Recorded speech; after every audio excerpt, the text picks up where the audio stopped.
الحمد لله نحمده ونستعينه ونستغفره ونؤمن به ونتوكل عليه ونعوذ بالله من شرور أنفسنا ومن سيئات أعمالنا من يهده الله فلا مضل له ومن يضلل فلا هادي له وأشهد أن لا إله إلا الله وحده لا شريك له وأشهد أن محمدا عبده ورسوله أما بعد فإن خير الحديث كتاب الله وخير الهدي هدي محمد صلى الله عليه وسلم وشر الأمور محدثاتها وكل محدثة بدعة وكل بدعة ضلالة وكل ضلالة في النار. أعوذ بالله من الشيطان الرجيم. بسم الله الرحمن الرحيم. يا بني آدم لا يفتننكم الشيطان كما أخرج أبويكم من الجنة ينزع عنهما سوآتهما ينزع عنهما لباسهما ليريهما سوآتهما إنه يراكم هو وقبيله من حيث لا ترونه. وقال الله تعالى وكذلك جعلنا لكل نبي عدوا شياطين الإنس والجن يوحي بعضهم إلى بعض زخرف القول غرورا ولو شاء ربك ما فعلوه فذرهم وما يفترون ولتصغى إليه أفئدة الذين لا يؤمنون بالآخرة وليرضاه وليقترفوا ما هم مقترفون. محترم حاضرین، مجھے خطبہ جمعہ کے تعلق سے جو عنوان دیا گیا ہے کہ جدید فتنوں سے بچنے کے طریقے. جدید فتنے، اگر فتنوں کا ہم تعارف کرائیں تو جمعہ کا یہ بڑا محدود وقت صرف ان کے تعارف میں بلکہ وہ بھی تنگ پڑ جائے گا. بنیادی طور سے میں یہ عرض کروں کہ فتنے سے مراد کیا ہے. ہم اس کو جب لفظ استعمال کرتے ہیں تو عام معنی کرتے ہیں آزمائش، امتحان. قرآن مجید میں فتنے کا لفظ تقریباً 9 یا 10 معنی میں استعمال ہوا ہے. عذاب، معذرت، ابتلا اور آزمائش. ایسی چیز جو انسان کے عقیدے اور عمل کو، دین کو خراب کر دے، بگاڑ دے. ایسے کئی معانی میں استعمال ہوئے ہیں. ہم جس فتنے کی بات کر رہے ہیں وہ یہی ہے جس کی تعریف اہل علم نے کی کہ ایسی ابتلا، ایسی مصیبت جس میں پڑھ کر ایک آدمی کا یہ امکان ہوتا ہے کہ وہ حق سے باطل کی طرف، صحیح سے غلط کی طرف چلا جائے.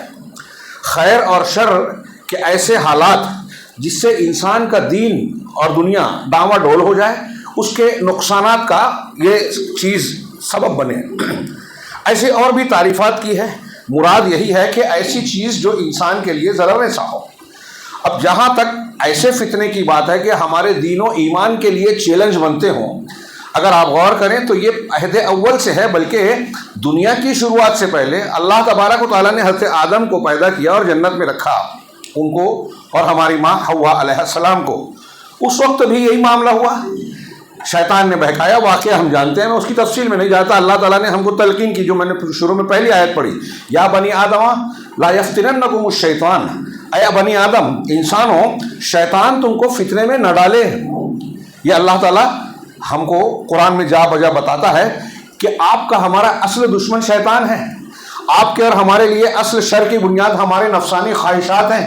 جمعہ کے خطبے میں اور عام کی صبح شام کی دعاؤں میں یہ ان دو چیزوں کے شرور سے پڑھنے کی من شر انفسنا ومن شر الشیطان جگہ جگہ کہا گیا کہ اپنے نفسوں کے شر سے ہم کو بچا پروردگار، اور شیطان کے شر سے، کیونکہ یہی شرور کی، فتنوں کی اصل اور جڑ اور بنیاد ہے. انسان جو بگڑتا ہے اس فتنے میں پڑھ کر جو ہے امتحان میں ناکامی والی طرف جاتا ہے، اس کی بنیادی وجہ یہی دو چیزیں بنتی ہیں. اللہ نے آگاہ کیا، اس شیطان کے بارے میں صاف کہا کہ یہ تمہارا کھلا دشمن ہے، اور دیکھو جنت سے نکالے جانے کا اگرچہ وہ تقدیر کی میں مقدر تھا، لیکن سبب جو چیز بنی ہے وہ ہمارے لیے عبرت کا سامان ہے. اللہ تبارک نے کہ یا بنی آدم لا یفتننکم الشیطان، اے بنی آدم، شیطان تم کو ہرگز فتنے میں نہ ڈالے. کما اخرج ابویکم، جیسے تمہارے والدین کو، ماں باپ کو، ابوے تمہارے ماں باپ کو، اخرج من الجنہ، جنت سے نکالنے کا سبب بنا. ینزع عنہما لباسہما، کہ ان کے لباس کیا ہے کو نکالتے ہوئے، جب وہ ممنوع درخت، منع کیے ہوئے درخت کو کھائے تو یہ اللہ کا فیصلہ تھا کہ یہ کھاؤ گے تو جو جنتی لباس میں تم ملبوس ہو، تمہاری شرمگاہیں ستر پوشی کیے ہوئے ہیں، یہ بے لباس ہو جاؤ گے۔ تو شیطان نے یہی کیا کہ لباس کو ہٹا دیا، لیوریہما سوآتہما، تاکہ ان کی شرمگاہوں کو ایک دوسرے کو دکھائے۔ جیسے اس نے یہ کیا، ایک طریقے سے جھوٹا وعدہ کیا کہ اس درخت کو کھا لو گے تو ہمیشہ جنت میں رہو گے، فرشتے بن جاؤ گے، جیسا کہ قرآن میں دوسرے مقام پر کہا۔ جو جنت سے نکالے جانے کا سبب تھا اسی کو بتایا کہ جنت میں ہمیشہ رہنے کا ذریعہ ہے، اور دھوکے میں آ کے کھا لیا۔ چنانچہ بے لباس ہوئے، پھر اس کے بعد جو معاملات ہوئے، بعد میں توبہ استغفار کیا، اللہ نے معاف کیا، لیکن جنت سے نکالے گئے، بے لباس ہو گئے۔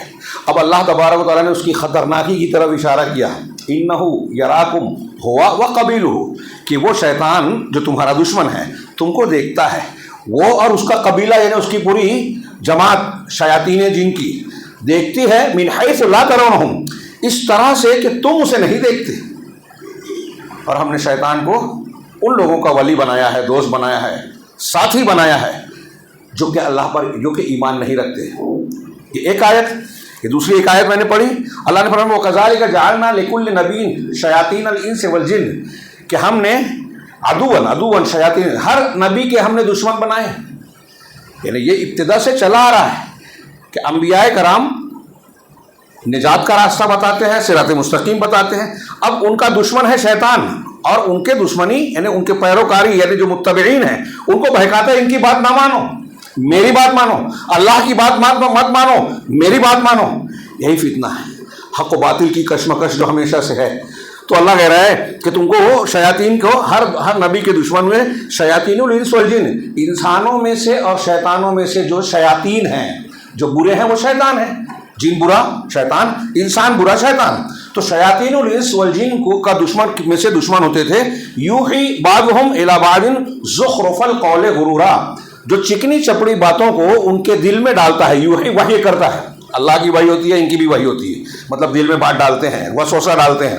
تو یہ ایک دوسرے کو، شیاطین الانس والجن ایک دوسرے کو وسوسے میں ڈالتے ہیں، یہی فتنہ ہے، بہکانے کے لیے، بھٹکانے کے لیے، رائے حق سے برگشتہ کرنے کے لیے، جنت کے راستے سے ہٹا کے جہنم کے جو بہت سارے راستے ہیں اور جنت کا ایک ہی ہے، اس ایک سے ہٹا کے بہت سارے راستوں کی طرف لے جانے کے لیے یہ چکنی چپڑی باتیں، ایسی باتیں جس سے آدمی دھوکہ کھا جائے، اس کی وحی کرتے ہیں، اس کو دل میں ڈالتے ہیں۔ اللہ نے فرمایا وَلَوْ شَاءَ رَبُّكَ مَا فَعَلُوهُ، اگر تمہارا پروردگار نہیں چاہتا تو وہ ایسا نہیں کر سکتے تھے۔ پہلی بات تو یہ کہ یہ جو سب ہو رہا ہے اللہ کی سلطنت ہے، یہ اللہ کی سلطنت میں اس کی مشیت کے بغیر ایک پتا بھی نہیں ہلتا، تو یہ شیاطین جو بہکا رہے ہیں یہ اللہ کے ڈھیل دینے کی وجہ سے۔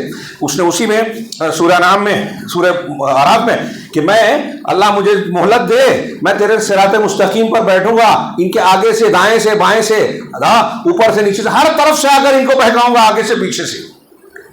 اللہ نے ان کو چھوٹ دی اور لوگوں کو، ہم کو، آپ کو متنبہ کیا۔ یہ اللہ کی مشیت اور مصلحت ہے، ہمارا امتحان ہے کہ ان میں سے اگر اللہ نہیں چاہتا تو یہ نہیں کرتے، یہ نہیں کر پاتے، فذرہم وما یفترون، تو ان کو چھوڑ دو، اور وہ جو افطرا پردازی کر رہے ہیں، جھوٹی باتیں بیان کر رہے ہیں، غلط راستے بتا رہے ہیں، بغیر دلیل کے لوگوں کو راہ حق سے ہٹانے کی کوشش کرتے ہیں، سارے مذاہب اور باطل مسلک اور باطل مذہب، جتنے غلط مسلک ہیں، جتنے غلط مذہب ہیں، سب اسی وحی کا حصہ ہیں، سارے کے سارے فتنے ہیں۔ اب کہا وَلِتَصْغَىٰ إِلَيْهِ أَفْئِدَةُ الَّذِينَ لَا يُؤْمِنُونَ، یہ اس لیے بھی ہے کہ ان لوگوں کی طرف شیطان کے ان وسوسوں، اس وحی، اس غلط باتوں کی، اس کی غلط باتوں کی طرف ان لوگوں کے دل مائل ہو جائیں جو ایمان نہیں رکھتے۔ مطلب جو فتنوں کا شکار ہوتا ہے اس کے اندر ایمان نہیں ہے یا ایمان کی کمی ہے، وہ چاہے اپنے آپ کو ایمان والا سمجھتا ہو، لیکن اللہ کہہ رہا ہے کہ جب آپ فتنے کے شکار ہیں تو اس لیے ہو رہے ہیں کہ آپ کے لیے جو اللہ تعالیٰ نے محفوظ قلعہ بنایا تھا اس قلعے سے آپ نکلے ہوئے ہیں۔ کیا قلعہ ہے؟ ایمان۔ تو اللہ نے کہا جو آخرت پر ایمان نہیں رکھتے ایسے ہی لوگ اس کا شکار ہوتے ہیں، وَلِيَرْضَوْا، اور اسے پسند کریں، وَلْيَقْتَرِفُوا مَا هُمْ مُقْتَرِفُونَ، تو یہ جس کا ارتکاب کر رہے ہیں کرنے دیجیے۔ یہ میں نے قرآن کی آیت پڑھی۔ اب بحث یہ ہے، میں نے کہا کہ وہاں سے یہ فتنے شروع ہو رہے ہیں۔ اب جتنے میں نے کہا باطل مذہب، حضرت نوح علیہ السلام کی پہلی قوم ہے جہاں شرک آیا، سب سے بڑا گناہ سب سے بڑا فتنہ، شیطان کی پہلی چوائس کہ انسان اس گناہ کا ارتکاب کرے، کیونکہ یہ ارتکاب جب کر لیتا ہے آدمی تو لا الہ الا اللہ یعنی توحید والے کلمے سے، بنیاد سے، زندگی کے مقصد سے ہٹ گیا، ٹوٹ گیا، وہ اسلام سے باہر ہو گیا، اور اگر اسی پہ آدمی مر گیا کبھی جہنم سے نہیں نکلے گا۔ اگر شرک اکبر میں آدمی مبتلا ہو گیا کوئی عمل قبول نہیں ہوگا۔ تو یہ شرک آپ دیکھیے کہ ہر زمانے کا فتنہ ہے، شرک اور کفر ایک دوسرے سے جڑے ہوئے ہیں، شرک اکبر کفر اکبر ہر زمانے میں ہے۔ انسان کے ہاں شریعت سے انحراف، انبیاء کی مخالفت ہر زمانے میں ہے، آج بھی ہے، قدیم فتنے اور جدید فتنے۔ آج کے جدید فتنوں میں شکلیں الگ ہو سکتی ہیں، آج میڈیا کا استعمال ہے، منصوبہ بند طریقے سے لوگ کر رہے ہیں۔ ابھی کاش کے وقت ہوتا خارجی اور داخلی سطحوں پر ہم جو نئے چیز دیکھتے ہیں کہ عقیدہ توحید کے سلسلے میں اس پر ضرب لگانے کے لیے ایسی باتیں ہیں چیکنے چپڑے انداز میں پیش کی جاتی ہیں، نصاب تعلیم میں، میڈیا میں، فلموں میں، کتابوں میں، ماحول میں، کیا اس کی کیا ضرورت ہے؟ نتیجہ یہ ہوتا ہے کہ ہمارے ہاں جو کمزور عقیدے کے لوگ ہوتے ہیں، یقین کی قلت ہوتی ہے، علم کی کمی ہوتی ہے، علماء سے دوری ہوتی ہے، ان کے یہاں آپ دیکھیے کہ وہ عقیدے کو غیر ضروری سمجھتے ہیں۔ سب سے پہلی ضرب یہ کہ ہمارے عقیدے توحید اور دینی غیرت کو ضرب لگا کے کمزور کر دیا گیا۔ آپ یہاں بڑے شہروں میں رہتے ہیں، دیکھیے دنیا کی زندگی میں لوگ مست ہیں، اس لیے دین کو سیکنڈری چیز سمجھتے ہیں، ٹائم نہیں ہے لوگوں کے پاس دین سیکھنے کے لیے، کھانے پینے، لہسن پیاز اور معلوم نہیں کیا کیا غیر ضروری چیزوں کے لیے بہت اہمیت کی بات ہے۔ گھر بنانا، نوکری مل جائے، پیسے مل جائے، ہماری اولاد کا کیا ہو؟ ارے بھائی، آپ کی اور آپ کی اولاد کے لیے اصل فکر کی چیز یہ ہے کہ مرنے کے بعد کی زندگی جو ہمیشہ کی ہے اس میں کیا ہوگا؟ قوا انفسکم واہلیکم نارا، اللہ تعالیٰ نے ایمان والوں کو خطاب کر اپنے آپ کو اور اپنے اہل خانہ کو جہنم کی آگ سے بچائیے، جس کا ایندھن انسان اور پتھر ہیں۔ رات میں اس پر انشاءاللہ جنت و جہنم میں بات ہوگی، لیکن سب سے بڑا مسئلہ ہمارے لیے یہ نہیں ہے کہ گھر بن جائے، یہ نہیں ہے کہ پراپرٹی بن جائے، یہ نہیں ہے کہ اچھی نوکری مل جائے۔ یہ کامیابی ناکامیابی کا پیمانہ نہیں ہے۔ کامیاب ناکام وہ ہے جو جنت جہنم سے بچ گیا، جنت میں چلا گیا۔ اور اس کے لیے پہلا مرحلہ یہ کٹھن مرحلہ ہے، آسانی سے جنت نہیں ملتی، اللہ کا سامان مہنگا ہے۔ یہ میں نہیں کہہ رہا ہوں، اللہ کے رسول کی حدیث میں ہے، الا ان سلعۃ اللہ الغالیہ، الا ان سلعۃ اللہ الجنہ، اللہ کا سامان بہت مہنگا ہے، اللہ کا سامان جنت ہے۔ وہ مہنگا کیسے ہے؟ خواہشات نفس کی قربانی، یہ فتنوں سے اپنے آپ کو نپٹانے کے لیے اپنے آپ کو تیار رکھنا، اس کے لیے استقامت، اللہ پر بھروسہ، اللہ سے امید، اللہ تعالیٰ کا خوف، اللہ تعالیٰ سے محبت۔ یہ جب چیزیں ہوگی، فتنے میں کیوں پڑتا ہے آدمی؟ یہ میں نے جو اشارے کیے، فتنے سے بچنے سے پہلے فتنے کے اسباب کیا ہیں، یہ بھی ایک اہل علم نے جو بیان کیا ہے مختلف کتابوں میں، خطابوں میں، اس کو تفصیل ذکر کریں تو بہت لمبا چوڑا وقت لگے گا۔ موٹی موٹی جو بنیادی باتیں ہیں، یقین اور علم کی کمی۔ اللہ کے نبی صلی اللہ علیہ وسلم کی وہ حدیثیں یاد کیجیے، ان من اشراط الساعة ان يرفع العلم ويثبت الجهل، قیامت کی نشان، بخاری مسلم اور دوسری بہت سی کتابوں میں الگ الگ الفاظ میں، قیامت کی نشانیوں میں سے ہے کہ علم اٹھا لیا جائے گا اور جہالت عام ہو جائے گی۔ آپ سمجھتے ہیں کہ آج علم بہت ہے، یہاں اس علم کی بات نہیں ہے، انجینئرنگ، اے آئی، میٹا کے ذریعے کچھ بھی پوچھ لو، صحیح غلط کچھ نہ کچھ بتا ہی دیتا ہے۔ یہاں علم کی بات ہو رہی ہے، شریعت کا علم، دین کا علم، توحید کا علم، کتاب و سنت کا علم، وہ علم جو آپ کو شرک سے، بدعات سے، خرافات سے، ہر قسم کی کفریات سے، نفاق سے بچائے۔ وہ علم آج کتنا ہے؟ آج ہمارے یہاں اہل حدیثوں سے پوچھیے، دوسروں کی بات کرو، اہل حدیثوں پہ سب سے زیادہ زور ہے عقیدے پہ، توحید پہ، کہ لا الہ الا اللہ کی کتنی شرطیں ہیں، کتنے لوگ جواب دیتے دیکھیے، نہیں دے پائیں گے۔ ہمارے یہاں کے ماحول میں دیکھتا ہوں، جو یہاں اگر اہتمام ہوگا تو میں نہیں جانتا، بڑی عمر کے لوگ نہیں دے پائیں گے۔ توحید کی، عقیدے کی، لا الہ الا اللہ کے، اللہ کے یہاں مقبول ہونے کی قرآن و حدیث سے کیا شرطیں ہیں، نہیں معلوم۔ محمد رسول اللہ صلی اللہ علیہ وسلم کے کیا تقاضے ہیں، پوچھئے قرآن حدیث سے، نہیں معلوم۔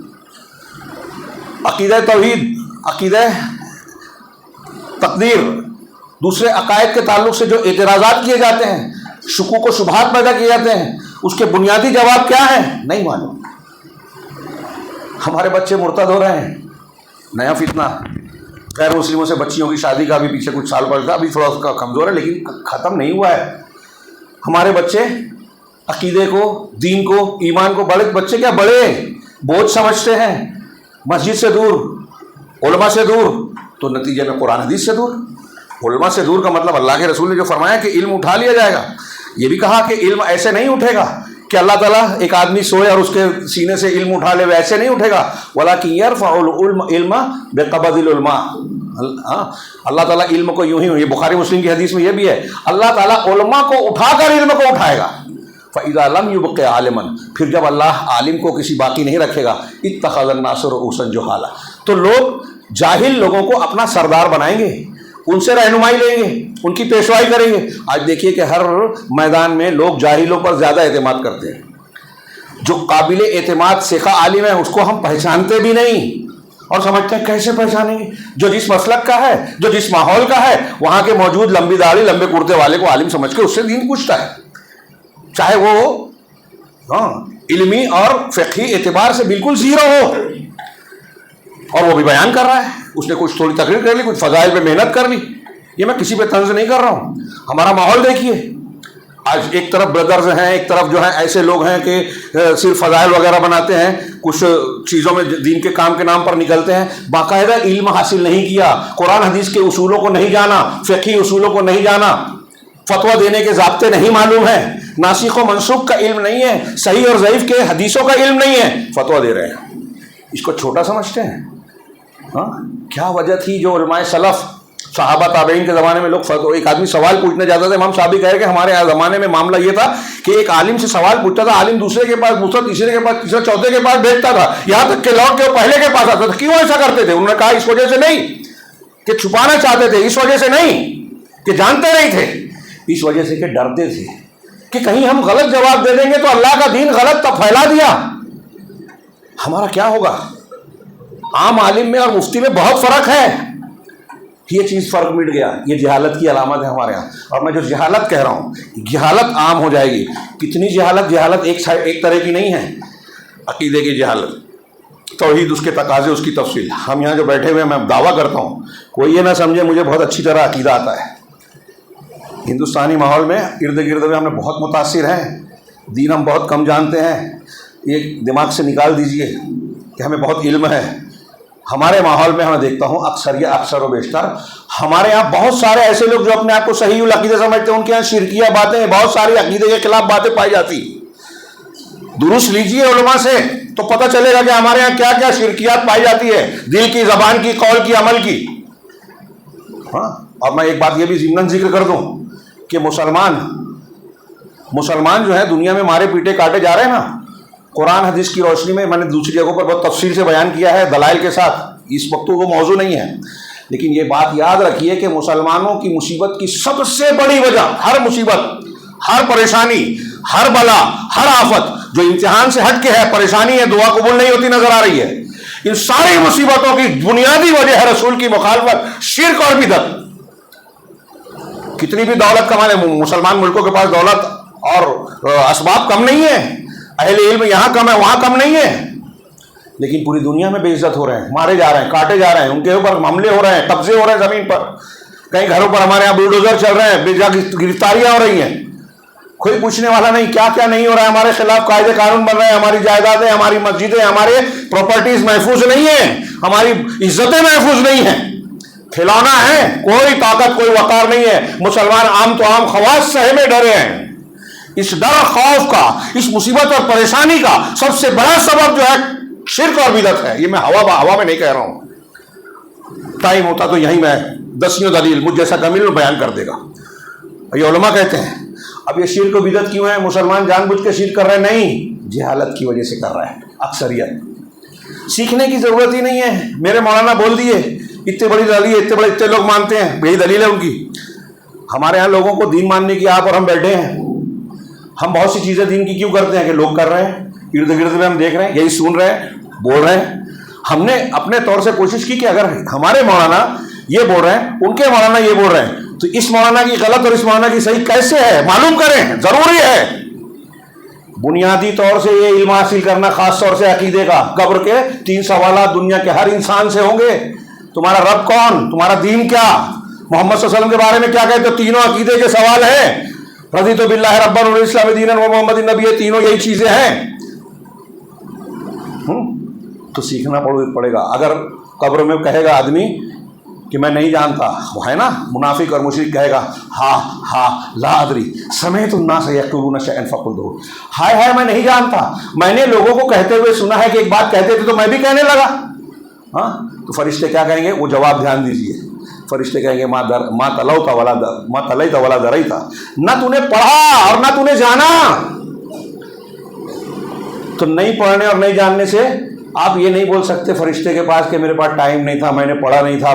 قرآن میں آئیے آدم علیہ السلام کی پیٹھ سے نکال کر جب اللہ نے عہد و پیمان لیا تو اس کی وجہ بتائی، سب نے کہا ہاں تو ہی ہمارا پروردگار ہے. تو اللہ نے کہا کیوں کیا؟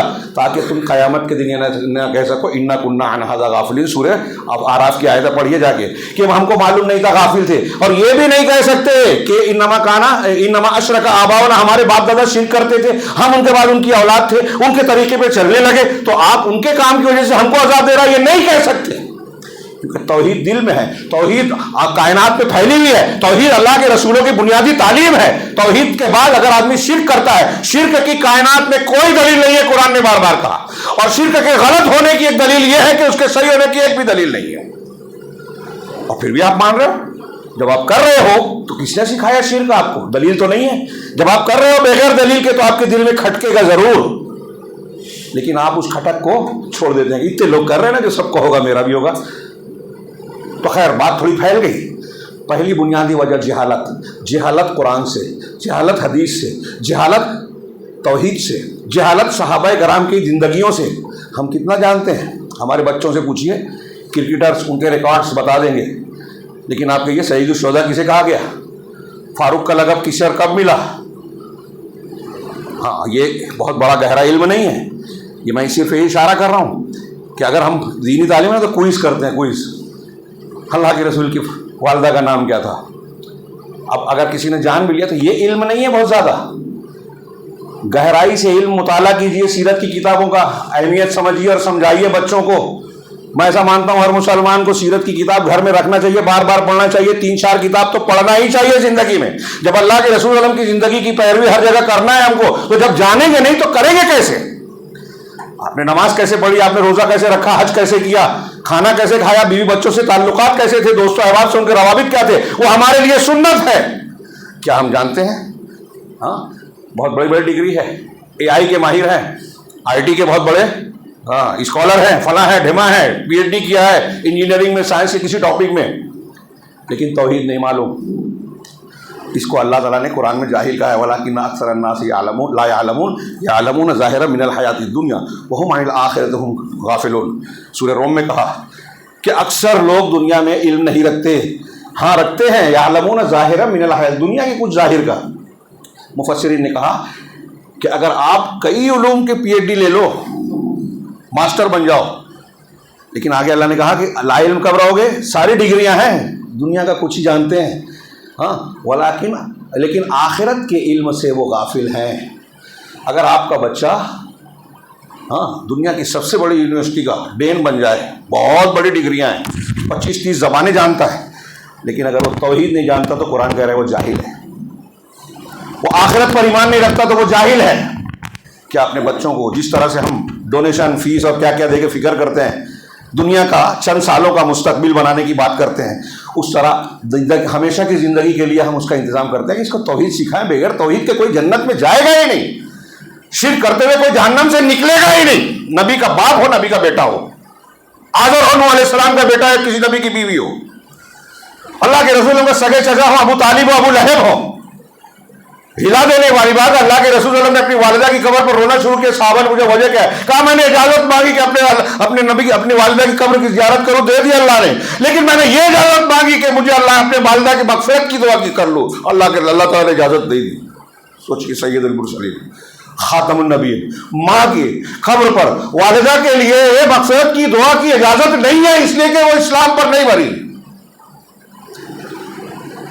کتنی بڑی غفلت ہے ہمارے یہاں. بات تھوڑی پھیل گئی، پھر سے لوٹتا ہوں میں.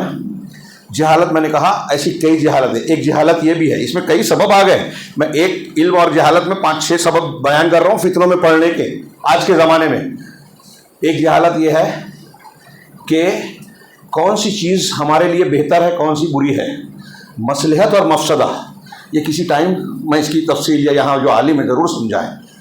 مسلمانوں کو یہ سمجھنے کی ضرورت ہے، چھوٹا سا اختلاف ہوتا ہے جماعت میں، مسجد میں، گھر میں، تو چھوٹی چیز کو پکڑ کر بڑی چیز کو قربان کر دیتے ہیں ہم، اختلاف پیدا کر لیتے ہیں، گروپ بن جاتا ہے، یہ فرض کے خلاف ہے اور چھوٹی کوئی سنت ہے، ابھی کون سی چیز ثابت ہے کون سی نہیں، جانے دیجئے۔ اگر آپ صحیح بھی ہیں تو جماعت سے الگ ہونا حرام ہے، یعنی مخالفت کرنا۔ آج مسلمانوں کا کون سا شہر، بستی، مسجد، جماعت ہے جہاں جھگڑے نہیں ہیں؟ یہ اس بات کی دلیل ہے کہ اخلاص نہیں ہے، آخرت کے لیے نہیں کر رہے ہیں۔ یہ اس بات کی دلیل ہے کہ علم نہیں ہے کہ اپنی انا کو قربان کر کے جماعت اور امت کا فائدہ دیکھنا چاہیے۔ یہ بھی جہالت ہے کہ مفاسد اور مقاصد میں کون سی چیز اہم ہے، اس کو ترجیح دی جائے۔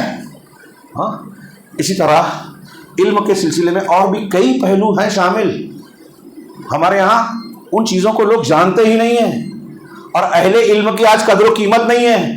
عالم کہہ رہا ہے یہ کرو، جماعت کے ذمہ داران کہہ رہے ہیں فیصلہ کریں، میں نہیں مانتا۔ جاہل ہے لیکن اپنے آپ کو ان سے بڑا عالم سمجھ رہا ہے، مشورہ کرنے کے بعد جو فیصلہ وہ ماننا چاہیے نہیں مانے گا، اللہ کی نہیں مان رہا ہے، رسول کی نہیں مان رہا ہے، اور کہتا ہے کہ میں قرآن حدیث سے دلیل دے رہا ہوں۔ یہ جہالت عام ہو گئی، جاہلوں کو عالم مان لیا، فتویٰ ان سے پوچھ رہا ہے۔ یہ بھی ایک حدیث ہے کہ ان من اشراط الساعۃ ان یلتمس العلم من الاصاغر، قیامت کی نشانیوں میں سے یہ ہے کہ علم جو ہے چھوٹے لوگوں سے حاصل کیا جائے گا۔ چھوٹے لوگوں سے عبداللہ بن مبارک کہتے ہیں چھوٹے لوگوں سے مراد وہ جو علم نہیں رکھتے، جو بدعت کا جانتے ہیں، جو غلط ہیں، چاہے اس کو کم عمر ہو زیادہ عمر ہو، دونوں شامل ہیں۔ اگر ایک آدمی جاہل ہے اس سے پوچھا جائے تو جہالت ایک سبب ہے، غیرت کی کمی ایک سبب ہے، عقیدہ توحید کی لاعلمی ایک سبب ہے فتنے میں پڑ جانے کا۔ ابھی جو بچیاں اور بچے مرتد ہو جا رہے ہیں ان کو پتہ نہیں ہے کتنی قیمتی چیز چھوڑ رہے ہیں۔ ہم پڑھتے ہیں صحابہ کرام، پڑھیے سیرت، پڑھائیے اپنے بچوں کو، کیوں صحابہ کرام کو زمین پر گھسیٹا جا رہا ہے، ہاں، گوشت نوچا جا رہا ہے، ہاں، دھونی دی جا رہی ہے، ہجرت پہ مجبور ہیں، گھر بار، بال بچے، کاروبار، گھر بار سب چھوڑ کر جا رہے ہیں، چھوڑنے پہ منظور کر لیا۔ کیا ہے اس میں سبق ہمارے لیے؟ کیوں صحابہ کرام کو گھر بار سے، دنیا سے محبت نہیں تھی، ان کے دل میں جو ہے دل نہیں دھڑکتا تھا، خواہشات نہیں تھی، بیوی بچوں سے محبت نہیں تھی؟ پھر کافروں کی طرف سے آئے تو سگے باپ کو حضرت عبیدہ نے بدر میں مار دیا، کیا وہ باپ کی محبت نہیں رکھتے تھے؟ ایسی کتنی ولا اور برا، کس کی بنیاد پر دوستی کی جائے، کس بنیاد پر دشمنی کی جائے، یہ اسی تو اس سے لا علمی ہے، جہالت ہے، اور عوام تو عوام خواص نہیں جانتے۔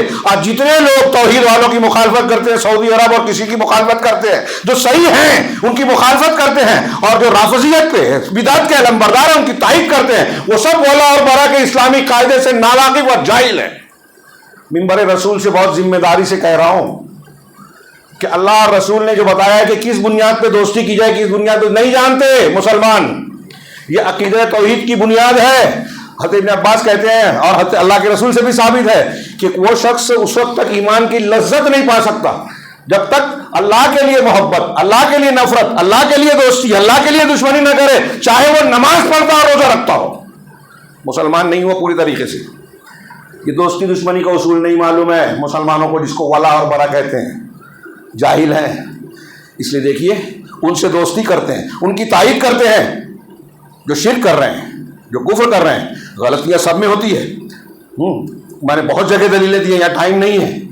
خارجیوں کی نماز کو اللہ کے رسول نے کہا صحابہ سے اچھی نماز، لیکن کہاں مل جائے تو قتل کر دینا۔ نماز بہت اچھی پڑھ رہے، روزہ اچھا، تو قرآن پڑھ رہے ہیں۔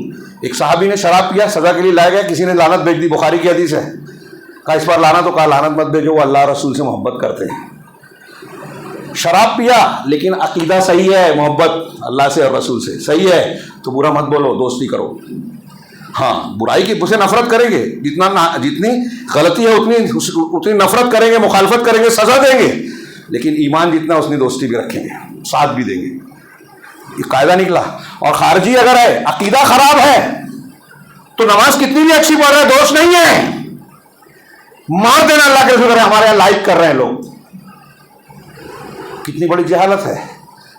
تو قلت غیرت، ہاں، تربیت اسلامی کا فقدان، اسلامی ماحول کا، ہمارے گھروں میں اسلامی ماحول نہیں ہے، بچوں کو موبائل دے دیا، ٹی وی چینل پہ ہیں، تو جدید فتنے۔ اب یورپ اور امریکہ کے لوگ جنہوں نے بہت لاکھوں کروڑوں ڈالر خرچ کر کے ایک ایک پروگرام بنایا، کارٹون فلمیں بناتے ہیں، ایسے ہی نہیں بنایا ہے، کارٹون فلمیں دیکھنے والے، ان کے یہاں تشدد پسند بن رہے ہیں. ہمارے بچوں کو وہ جو ہے ان چیزوں کا رشیا بنا رہا ہے جو دنیا داری کی طرف لے جاتی ہے.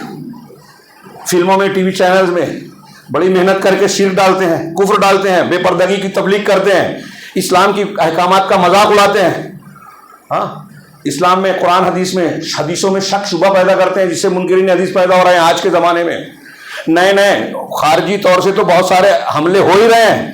یورپ، امریکہ، صہیونیوں کے اپنے اپنے مقاصد، منصوبے ہیں کہ کس طرح انہیں قرآن سے دور کیا جائے، اس کے منصوبے ہیں. کس طرح غلط نصاب تعلیم پڑھایا جائے، اس کے منصوبے ہیں. مدارس بند کر کے قرآن حدیث سے دور کیا جائے، اس کے منصوبے ہیں. اور علماء کرام سے لوگوں کو بدظن کیا جائے، خاص طور سے ان علماء سے جو قرآن و حدیث اور توحید والے ہیں. یہ آپ اور ہم نہیں مانیں گے، میں ہوائی بات نہیں کر رہا ہوں، آن ریکارڈ ہے یہ چیزیں.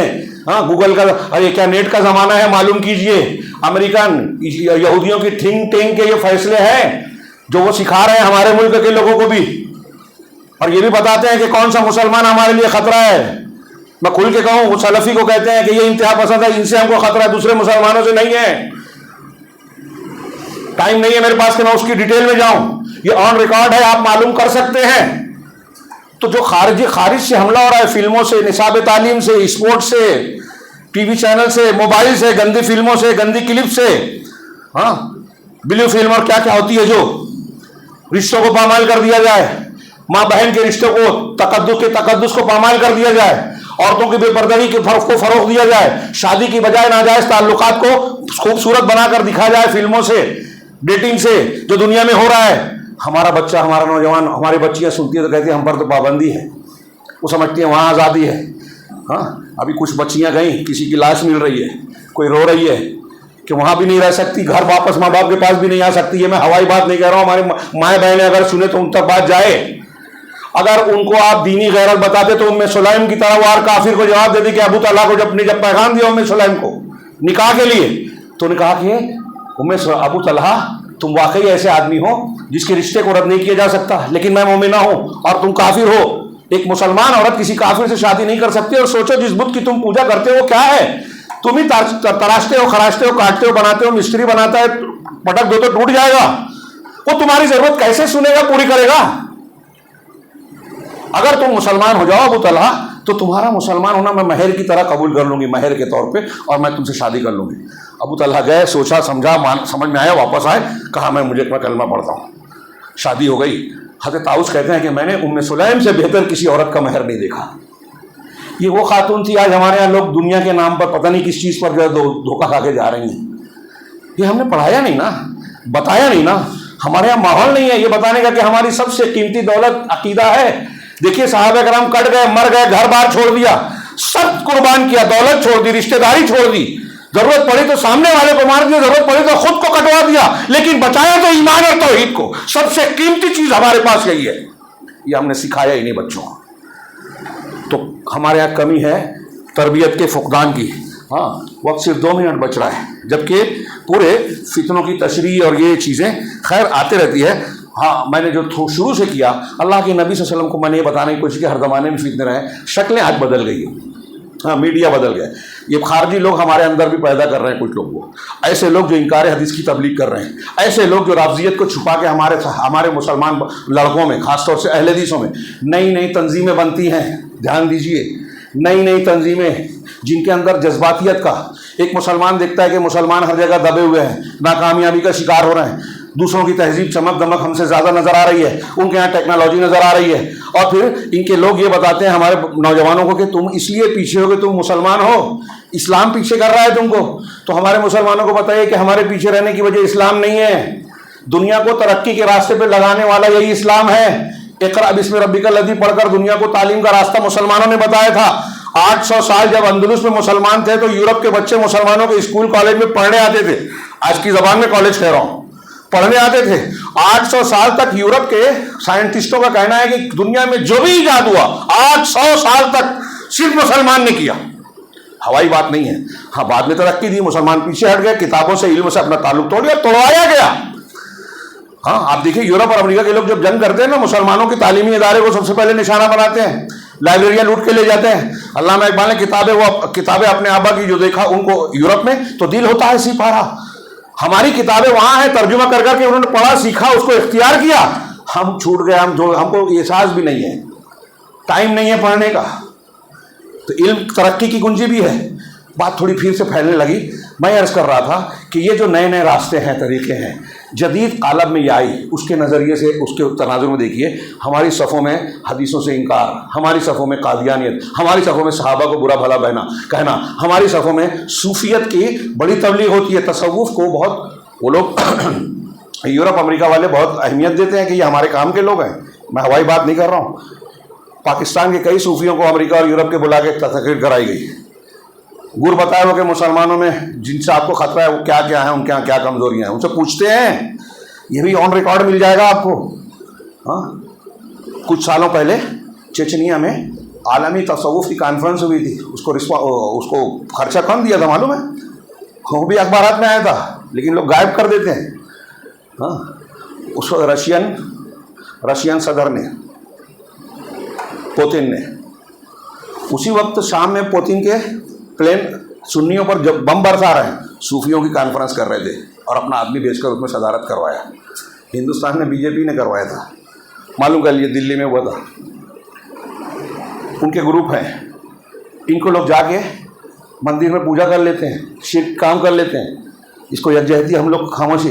سعودی عرب کا کوئی آدمی اگر کہیں نظر آ جائے، وہ غلطی سے ہو یا صحیح ہو، کسی شراب خانے میں، تو اسلام خطرے میں. ہنگامہ سوشل میڈیا پہ مچ جاتا ہے، بدنام کرنے کا، ان کو برا کہنے کا. میں یہ نہیں کہتا کہ وہ غلط کر رہے ہیں تو وہ غلط نہیں ہے. میں مزاج بتا رہا ہوں کہ وہاں وہ شراب پینا یا اس کی غلطی مراد نہیں ہے، اس کے عقیدے منہج کی مخالفت ہے. میڈیا پوری دنیا کی ان کے خلاف ہے، ان کی اچھائیاں نہیں آتی میڈیا میں.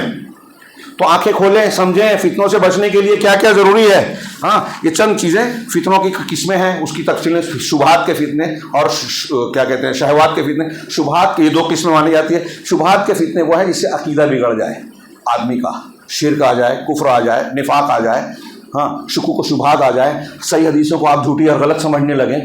ہاں، اسلام کے عقائد میں کہیں نہ کہیں کہ عذاب قبر سمجھ میں نہیں آتا، رسول اللہ صلی اللہ علیہ وسلم کے معجزات سمجھ میں نہیں آتے. یہ جو آج ہمارے یہاں ہے نا، ہمارے بیچ میں یہ فتنے پائے جا رہے ہیں الگ الگ شکلوں میں آ کے، الگ الگ ناموں سے، نئی نئی تنظیموں کی شکل میں. میں نے اس کی طرف اشارہ کیا، ہمارے نوجوانوں کو بچائیے، کسی نئی تنظیم سے مت جڑیے. اور میری ایک بات دھیان رکھیے، ٹائم نہیں ہے اس لیے تھوڑی سی بے ربط بیچ میں ایک بات ڈال رہا ہوں. میں نے کئی جگہ پیش کیا.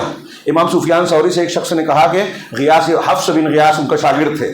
یہ حلیۃ الاولیاء میں ابو نعیم نے صحیح سند سے نقل کیا ہے. ان سے پوچھا، ایسی 20 مثالیں، میں ایک صرف سمجھانے کے لیے ایک مثال دے رہا ہوں. تو انہوں نے پوچھا کہ لوگوں نے مہدی کے سلسلے میں بہت کلام کیا ہے کہ امام مہدی آنے والے ہیں نا، تو اس کے سلسلے میں، اور اس سلسلے میں بڑی گمراہیاں پائی جاتی ہیں. کئی لوگوں نے دعویٰ کیا، وہ بھی ایک فتنہ ہے جو کئی جگہ پایا جاتا ہے. تو کہا مہدی کے سلسلے میں لوگ بڑا دعویٰ کرتے ہیں، اگر کوئی ایسا دعویٰ کرے تو میں کیا کروں، مجھے کیا کرنا چاہیے؟ تو امام سفیان ثوری کا جواب سنیں، بوڑھے نوجوان لڑکے لڑکیاں سب یاد رکھیں. انہوں نے کہا کہ اگر مہدی، صحیح والے مہدی جن کے بارے میں حدیثوں میں ہیں، علامتیں بتائی گئی ہے، آئیں گے، ایسا ایسا ہوگا، میرے نام پر، اللہ کے رسول صلی اللہ علیہ وسلم کے نام پر ان کا نام اور باپ کے نام پر ان کے باپ کا نام ہوگا، اور علامتیں بتائی. کہا اگر ان کا ظہور ہو بھی گیا اور تمہارے دروازے سے وہ گزر بھی گئے تو تم خاموش رہنا. اس وقت تک ان کو نہیں ماننا جب تک کہ مسلمان، معتبر مسلمان جمع نہ ہو جائیں ان کے اوپر، ان کے پاس. مطلب جلد بازی نہیں کرنا کسی کی چیز کا فیصلہ کرنے کے لیے. ہمارے ہاں کوئی لیڈر، کوئی تنظیم دو بیان دیتے ہیں اخبارات میں، سوشل میڈیا پہ، ہمارے لڑکے اس کے پیچھے بھاگنے لگتے ہیں، لائک کرنے لگتے ہیں، حالانکہ وہ جال ہوتا ہے. میں ایک اشارہ کروں، داعش آئی، بہت سے لوگ تعریف کرنے لگے. میں کوئی اپنی قابلیت نہیں بتا رہا ہوں، یہی تعلیم تھی. میں نے کہا ابھی جلد بازی مت کیجیے. مسلمانوں کے تعلق سے آج کے ماحول میں اگر کوئی اچھی چیز نظر آتی ہے نا، تو پہلے غور کر لیجئے کہ کہیں یہ کوئی چال نہ ہو، کوئی جال نہ ہو، کوئی سازش نہ ہو. اور وہی نکلا. داعش کو کس نے بنایا تھا؟ ہیلری کلنٹن کا بیان تھا، ہاں، یوٹیوب وغیرہ پہ موجود تھا، کہ امریکہ کی CIA، ہاں، کیا ہے اس کی، اسرائیل کی موساد، ہاں، اور برطانیہ کی جو F-16 یا جو بھی ہے اس کی خفیہ ایجنسی، M60 یا جو بھی کہتے ہیں M16 وہ، اور اخوان المسلمین نے مدد کی. کس نے؟ اخوان المسلمین، جو اسلام پسند بولتے ہیں اپنے آپ کو. مصر میں حکومت ملی تو اسلام نافذ نہیں کیا، رافضیوں کو بڑھاوا دیا، سلفیوں کو رد کیا، مخالفت کی، دھمکیاں دی. یہ یہود و نصارہ کے ایجنڈے پہ کام کرنے والے ہمارے درمیان لوگ موجود ہیں. یہ فتنے ہیں بڑے. وہ باہر والوں سے زیادہ خطرناک یہ ہیں، کیونکہ ان کی کچھ تقریروں کو ہمارا جذباتی نوجوان سنتا ہے، اور وہ جو ایک نفسیاتی طور سے دبا ہوا ہے کہ ارے ہم دبائے جا رہے ہیں، کچلے جا رہے ہیں، ان سے ہم کو مقابلہ کرنا چاہیے، یہ کرنا چاہیے، وہ کرنا چاہیے، اسی جذباتیت کا یہ لوگ استحصال کرتے ہیں، غلط راستے پہ ڈالتے ہیں، ہمارا نوجوان بہک جاتا ہے۔ ایسے بہت سے اسباب ہیں۔ حل کیا ہو؟ وقت زیادہ ہو گیا، میں معذرت چاہتا ہوں، یہ صرف عنوان کے طور پر بیان کر دوں حل کو، 4-5 چیزیں، حالانکہ 10 چیزیں اس کے ضمن میں آ سکتی ہے۔ سب سے پہلی چیز یہ کہ کتاب و سنت کو مضبوطی سے پکڑنا۔ کتاب و سنت کو مضبوطی سے پکڑنے کے لیے ضروری ہے کہ کتاب و سنت کا علم حاصل کیا جائے۔ علم حاصل کرنے کے لیے ضروری ہے کہ آپ علماء سے جڑیں۔ علماء سے جڑنے کے لیے ضروری ہے کہ پہلے یہ شناخت کریں کہ وہ عالم کون ہے جس سے جڑنا چاہیے۔ بہت سے لوگ آ رہے ہیں، نئے نئے پیدا ہو رہے ہیں، یورپ اور امریکہ نے بھی لانچ کیا ہے، کوئی انجینئر ہے، کوئی ڈاکٹر ہے، کوئی فلاں ہے، کوئی ڈما ہے، ہاں وہ کچھ تقریریں کر کے علماء کو چیلنج کرتے ہیں، ہمارا نوجوان اس سے متاثر ہو جاتا ہے۔ کوئی ٹی وی پہ آ گیا ٹائی کوٹ پہن کے کہتا ہے کہ ہاں عربی والا قرآن آج تک سننا ہے تو ذرا انگریزی والا سننا چاہیے آج کے لب و لہجے میں۔ یہ چیزیں معیار نہیں ہیں۔ ان کو کہاں سے فنڈنگ ہو رہی ہے، کیا پیش کر رہے ہیں، جھوٹ بول رہے ہیں حدیثوں کے بارے میں، قرآن و حدیث کے بارے میں غلط عقیدہ پیش کر رہے ہیں۔ تو معتبر علماء جن کو امام مالک کہتے ہیں کہ میں مسند درس پر اس وقت بیٹھا، امام مالک امام دارالہجرہ کہتے ہیں ان کو، کہتے ہیں اس وقت بیٹھا جب تک 70 معتبر علماء نے یہ نہیں کہا کہ تم آپ اس کام کے لائق ہیں۔ تو اگر کسی کو ماننا نہیں ماننا ہے نا، تو دیکھیے کہ اکثر ہمارا وہ علماء جو معتبر ہیں اس آدمی کے بارے میں کیا کہتے ہیں۔ اگر آپ کے پاس 25 علماء کی خبر ہے، اس میں سے 15-17 نے کہا کہ نہیں ٹھیک نہیں ہے، اس سے بچنا چاہیے، چھوڑ دیجئے اس کو۔ ہمارے دین ایمان کا سودا مت کیجئے، جنت اور جہنم کا فیصلہ ہے، تو جو متنازع ہے چھوڑ دیجئے، جو قابل اعتبار ہے مضبوط ہے اس کو پکڑیے۔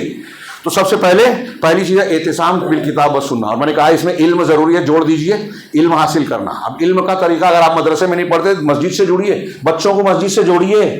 7 سال کی عمر 10 سال ہم لائٹ لیتے ہیں، 10 سال کی عمر میں بچہ مسجد میں آئے تو مارو، کیوں؟ اللہ کے رسول نے بیکار نہیں کہا، ہمارے اور آپ کے نسلوں کو بچانے کے لیے کہ جب ہم نہیں کرتے عمل تو ہم بھگت رہے ہیں۔ ہمارے گھروں سے تسلیمہ نسرین، سلمان رشدی اور ایسے بہت سارے لوگ پیدا ہو رہے ہیں جو حدیثوں کو رد کرتے ہیں، غیر مسلموں کے ایجنڈے پہ کام کرتے ہیں، اور کہیں جیل میں جاتے ہیں تو 3 پیڑھیوں کو خراب کرتے ہیں۔ آپ کی جمع پونجی کیس کا باڑے میں ختم ہو جاتی ہے، اس کا بچہ بھی جو بگڑ جاتا ہے، سماج میں بدنامی ہوتی ہے۔ یہ فتنے ہیں۔ تو خیر، ایک یہ کہ اعتصام ہے، دوسرا تقوی اور عبادت کو لازم پکڑیں، اس سے روحانی غذا ملتی ہے۔ یہ چھوٹی موٹی چیز نہ مانیں۔ ہاں، حضرت عائشہ صدیقہ حضرت فاطمہ کے ہاتھ میں جو ہے چھالے پڑے تھے، ملازم مانگنے گئی تھی، اللہ کے رسول نے آ کے بتایا کہ بستر پر آؤ تو 33 مرتبہ سبحان اللہ، 33 مرتبہ الحمدللہ، 34 مرتبہ اللہ اکبر بولیے۔ میں اکثر یہ حدیث پیش کرے، بخاری میں ہے یہ واقعہ، میں ایک حصہ صرف شارٹ میں بیان کیا ٹائم نہ ہونے کی وجہ سے۔ ہم اگر اپنے گھر کی عورتیں ہم سے بولے گے واشنگ مشین لا دو، مسالہ پیسنے والی مشین لا دو، اور ہم بولے کہ سبحان اللہ الحمدللہ پڑھو، تو کیا جواب دے گی؟ میں کیا بول رہی ہوں، آپ کیا کہہ رہے ہیں؟ کوئی لنک نظر نہیں آتی، لاجک نظر نہیں آتی۔ یہ لاجک ہے اس میں۔ اللہ نے قرآن میں وعدہ کیا ہے کہ اگر تم ومن یتق اللہ یجعل لہ مخرجا، تو تقوی اختیار کرے گا، اللہ ہر مصیبت سے نکلنے کا راستہ دے گا۔ ہماری مصیبتوں کا حل یہ ہے کہ ہم دیندار بنیں۔ ہمارے لیے سب سے بڑی مصیبت ہمارے گناہ ہے، گناہ میں سب سے بڑا شرک اور بدعت ہے۔ لمبی لمبی باتیں بغیر تفصیل کے میں بیان کر رہا ہوں، شارٹ میں۔ ہماری سب سے بڑی مصیبت گناہ ہے، تقوی شریعت کی پابندی ہے۔ اللہ کا قرآن میں حدیث میں بہت جگہ وعدہ ہے، ایمان اور عمل صالح ہوگا تو دنیا میں بھی اللہ تعالیٰ آپ کی مدد کرے گا، نصرت دے گا۔ یہاں سے لے کے حرم تک ہم دعا کر رہے ہیں، مارے جا رہے ہیں، کاٹے جا رہے ہیں، پیٹے جا رہے ہیں، لگتا ہے دعا قبول نہیں ہو رہی ہے۔ کیوں؟ مسلمانوں کی اکثریت کہہ رہا ہوں، 2/3 سے زیادہ شرک کر رہی ہے آج، کسی نہ کسی قسم کے شرک میں۔ بدعات کامن ہیں، انحرافات کامن ہیں۔ ایک گروہ، چھوٹا موٹا گروہ حق پر ہے، اللہ کے رسول کے فرمان کے مطابق 72 غلطیاں کر رہے ہیں، جہنم والے راستے پہ چل رہے ہیں، تو رحمت آئے گی یا عذاب آئے گا؟ سوچئے، یہ کوئی کھیل کود یا ایک کان سے سن کے دوسرے کان سے اڑانے والی باتیں نہیں ہیں۔ تو عبادت، تقوی، صبح و شام ذکر و اذکار کیجیے۔ صرف شیاطین الجن سے نہیں، شیاطین الجن سے بھی بچیں گے، اللہ کی حفاظت میں رہیں گے تو دنیا کا کوئی امریکہ، کوئی سپر پاور کہلانے والا آپ کا کچھ بال بھیگا نہیں کر پائے گا۔ حضرت ابراہیم کو کسی کی آگ نہیں جلا پائے گی، ابراہیم کے ایمان پر رہیں گے تو۔ کوئی فرعون ہم کو قتل نہیں کر پائے گا، اللہ تعالیٰ دریا سے راستے بنائے گا۔ یہ کہانی قصہ صرف نہیں ہے، عبرت کا سامان ہے۔ ایمان ہمارے سارے، اللہ پہ بھروسہ تو کیجئے، مانگیے تو، لیکن پہلے سیکھیے تو، عبادت والے بنیے تو۔ لیکن دنیا کی ترجیح، دنیا سے محبت، یہ سب فتنے آج ہمارے ارد گرد ہیں، چمک دمک دیکھتے ہیں، دنیا کی طرف بھاگنے لگتے ہیں۔ اگر دیندار بن جائے تو دنیا کی بھی لذت ملے گی. میں ایسا کہتا ہوں کہ جو جتنا قرآن حدیث پر عمل کرنے والا ہے وہ اتنا اچھا جینا جانتا ہے. دنیا کی کھانے پینے کی، رہنے سہنے کی، بیوی اور شوہر کی لذت بھی اس کو سب سے زیادہ ملتی ہے جو قرآن حدیث کے مطابق سب سارے کام کرتا ہے. یہ میں ہوائی بات نہیں کر رہا ہوں، دنیا میں بھی سعادت اور آخرت میں بھی. تو تقویٰ، اور یہ ایک ٹاپک ہے، یہ میں آگے بڑھ رہا ہوں. ہاں، اسی طریقے سے ہمیں دعاؤں کا اہتمام کرنا چاہیے، اور اس میں وقت کے حاضر ہم جانے نہ جانے، انجانے جتنے فتنے ہیں، ہاں، اس سے بچنے اور فتنوں میں پڑنے کے بعد فتنوں سے نکلنے کے لیے جہاں ہم قرآن حدیث پر عمل کر کے کوشش کریں وہیں ہم دعا کریں. میرے بھائیو، یہ چھوٹی موٹی بات نہیں ہے. اللہ کے رسول نے اپنے زمانے میں کہا تھا کہ میں تمہارے گھروں کے بیچ میں اس طرح فتنوں کو اترتے دیکھ رہا ہوں جیسے کمواقع القطر، انی ارا الفتن بین خلال بیوتکم کمواقع القطر. بارش کے پانی جس طرح اس طرح فتنے اتر رہے ہیں تمہارے گھروں کے اس زمانے میں. آج کے زمانے میں ایسے 20 حدیثیں ہیں. اللہ کے نبی کہ اپنے اعمال درست کر لو، نیکیوں کی طرف بڑھو فتنوں کے پھیل جانے کی وجہ سے، کیونکہ فتنے جب آئیں گے نا تو رات کی تاریکی کی طرح ایک حصہ دوسرا حصہ پہلے سے زیادہ کالا، پھر اور کالا، فتنے بڑھتے جائیں گے، اور یہاں تک کہ اتنے فتنے ہوں گے. اللہ کے رسول نے اسی حدیث میں کہا، صحیح مسلم کی حدیث ہے، کہ صبح میں ایک آدمی مسلمان ہوگا، شام میں کافر، شام میں مسلمان ہوگا، صبح کافر. آدمی اپنے دین کو دنیا کے معمولی سامان کے بدلے بیچے گا. یہ کوئی چھوٹی موٹی بات نہیں ہوگی. دجال آئے گا تو کیا حال ہوگا؟ ہاں، اللہ کے رسول نے کہا کہ جب تم میں سے کوئی دجال کے بارے میں سن لے کے خروج ہو گئے، اس سے دور رہنا.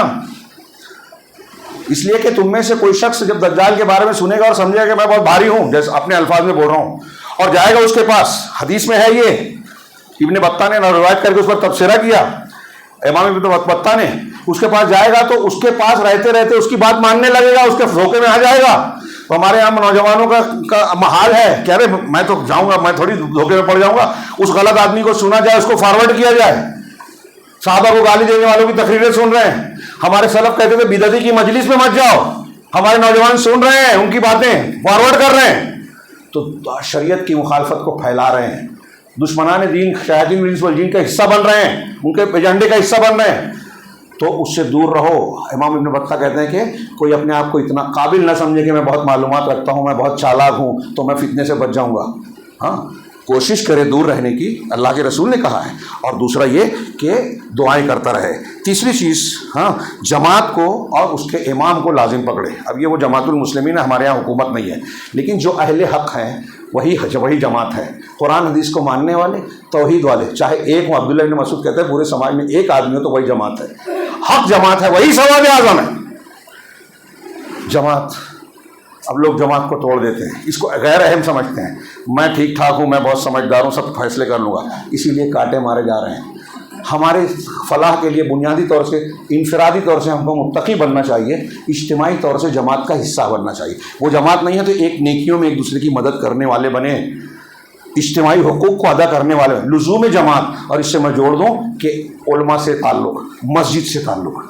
مسجد سے جڑے رہیے، اپنے بچوں کو جوڑیے. آپ ان کی حفاظت کرنا چاہتے ہیں، فتنوں سے بچانا چاہتے ہیں، علماء سے جوڑیے، ان کا شاگرد بنائیے، پیسہ دے کے ٹیوشن رکھ کے ان کو پڑھوائیے، عقیدہ توحید پڑھائیے، قرآن حدیث کی بنیادی تعلیم پڑھائیے، تو بچے گا، یہ دین سے جڑے گا. اسی طرح سے فتنوں سے الگ ہونا اور ان کے سلسلے میں لڑنا جھگڑنا، لایانی چیزوں میں، سوشل میڈیا پہ ایسی بہت سی چیزیں چل رہی ہیں جو ہمارے بچے اس میں لگ جاتے ہیں. ہاں، میں ایک جملے میں یہ بات کہوں گا، ایک جملے میں، کہ ہمیں بچنا ہے تو کیا کرنا ہے. اپنے مسجد سے لے کے گھر تک، اسکولوں تک اور محلوں میں اسلامی تربیت کے نظام کو مضبوط بنائیں. اگر ایک لفظ میں کہیں کہ فتنوں میں پڑھنے کی وجہ کیا ہے تو ہم یہ کہیں کہ ہمارے یہاں اسلامی تربیت کا نظام نہیں ہے. اسلامی تربیت کا نظام کیجیے، انتظام کیجیے. اور ہمارے یہاں اسوہ، ماں باپ، گھر بار کے لوگ اسوہ اور نمونہ بنے، بچوں کے لیے قدوہ بنے. وہ نقل کرتے ہیں ہماری، تو آپ مسجد آئیے تو آئیں گے، وہ تو قدوہ اور نمونہ بنے. علماء سے انہیں جوڑیں. ہاں، یہ میں جو ایک جملے میں کہہ رہا ہوں، یہ بہت ہی اہمیت کی چیز ہے. اگر آپ کو، ہم کو اپنے بچوں سے محبت ہے، یہ کرنا ہی ہوگا. اور اس میں جو تربیت کا ماحول بنانا ہے، اس میں بہت بہت اہم ہے کہ توحید کے ساتھ ساتھ آپ اللہ کے رسول صلی اللہ علیہ وسلم کی سیرت پڑھائیں. نبی صلی اللہ علیہ وسلم کی سیرت اور صحابہ کی سیرت پڑھانا اس سلسلے میں بہت ضروری، بہت اہم اور بہت مفید ہے. وہ کافی زیادہ ہو گیا، میں اس کے لیے بڑی معافی چاہتا ہوں. آنے میں بھی تاخیر ہوئے ٹریفک وغیرہ کی وجہ سے، اللہ تبارک و تعالیٰ سے دعا ہے کہ وہ ہمیں وقت کے ہر فتنے کو سمجھنے کی توفیق عطا فرمائے۔ ہر فتنہ قرآن کے اس تنبیہ کا ہمیں آگاہ کرنے کا حصہ ہے جو شیاطین الانس والجن لوگوں کو گمراہ کرنے کے لیے پیش کرتے ہیں، اور وہ کسی بھی شکل میں ہے، جدید شکل میں، کسی شخصیت کے شکل میں ہے، کسی جماعت اور گروپ کے اور تنظیم کی شکل میں، کیسے بھی آئے، وہ ان کا مقصد ہے ہمارے دین سے ہٹا دینا، ان کا مقصد ہے شرک میں ڈالنا، بدعت میں ڈالنا، مسلمانوں کی مخالفت میں ڈالنا، جماعت سے الگ کرنا، قرآن حدیث سے دور کرنا۔ ہماری یہ کوشش ہونی چاہیے کہ وہ جو ان کا شیطانی ایجنڈا ہے اس سے ہٹ کر ہم نبوی ایجنڈے پر چلیں، اپنے آپ کو، اپنے گھر والوں کو دین سے جوڑیں، سیرت سے جوڑیں، توحید والا بنائیں، سنت کی اتباع والا بنائیں۔ ہم جب یہ ماحول بنائیں گے تو اپنے آپ کو اللہ کی حفاظت میں دیں گے۔ اللہ کی حفاظت میں آ گئے تو دنیا کا کوئی فتنہ ہمارا انشاءاللہ کچھ بگاڑ نہیں پائے گا۔ مصیبتیں آئے گی، کٹھنائیاں آئے گی، لیکن اللہ راستہ بھی دے گا۔ اللہ تعالیٰ ہمیں دنیا میں بھی سعادت سے نوازے، آخرت میں بھی کامیابی عطا فرمائے، دنیا اور آخرت کے ہر فتنے سے جو ہے ہمیں محفوظ رکھے، ظاہری باطنی چھوٹے بڑے جتنے فتنے ہیں پروردگار ہمیں، ہمارے بال بچوں کو، سب کو اس سے محفوظ رکھے۔ وآخر دعوانا الحمدللہ رب العالمین۔ بارک اللہ لنا ولکم فی القرآن المجید ونفعنا وإیاکم بالآیات والذکر الحکیم، انہ تعالی جواد کریم ملک برحیم۔